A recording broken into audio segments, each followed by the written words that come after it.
Hi, I'm David Fleming from Disciples Ignited YouTube channel, where we are focused on Jesus, advancing his kingdom and preparing his disciples.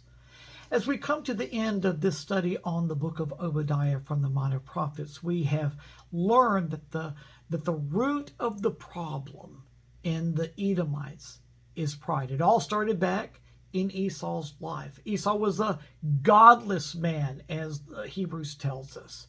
A man that had no desire after God. In fact, so much so that he was willing to sell his birthright, the spiritual blessing that he was going to receive from his father, for one meal. It meant nothing to him. And it was all rooted in his pride. He felt he was a self-made man, didn't need any divine assistance, didn't need any help. But his pride just accentuated throughout the generations until it was a stronghold in the whole Edomite nation. A people full of pride, arrogance, had no desire for God. And so the Lord addressed it through the prophet Obadiah when God pronounced his judgment against the entire nation of the Edomites. This really should be a wake-up call to all of God's people, all of us who follow Jesus. See, pride is a stench in God's nostrils. Really, what pride is saying, God, I don't need you. I've got it all under control. I don't need your help. Get out of my life. That's pride. The very thing that brought about Lucifer's fall and his rebellion was his pride. He wanted to usurp the throne of God. He wanted to take it for his own. It was pride.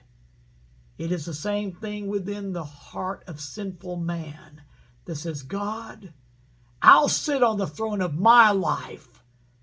I don't need you. That's pride. Well, Proverbs 16 verse 18 tells us, pride goes before destruction, and a haughty spirit before a fall. 1 Corinthians chapter 10, verse 12 continues this theme. Therefore, let anyone who thinks that he stands take heed, lest he fall. 1 John chapter 2, verse 16 tells us, for all that is in the world, the desires of the flesh and the desires of the eyes and the pride of life is not from the Father, but that comes from the world. James 4 verse 6 really just puts it all together and says, God opposes the proud, but he gives grace to the humble.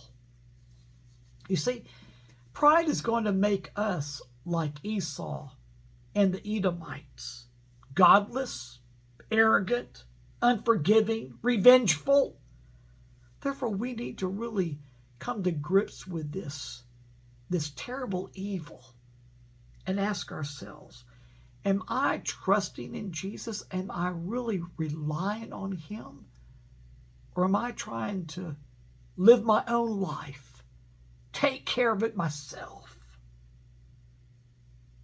If we're trying to live our own lives, then the root of that very well may be Esau's problem, the Edomites' problem, pride.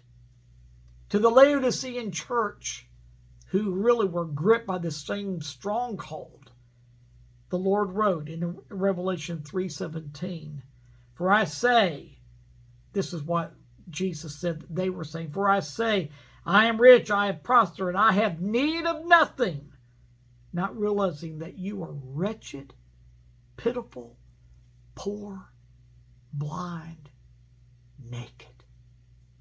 What was the problem with the Laodicean church? Altogether, in a nutshell, it was pride. My friends, run from pride. Bring it to the cross. Lay it down before Jesus, for his blood, his power, the Spirit of God alone can overcome it in your life, because it will destroy you as we read throughout the book. May we take heed. Pride is an awful thing.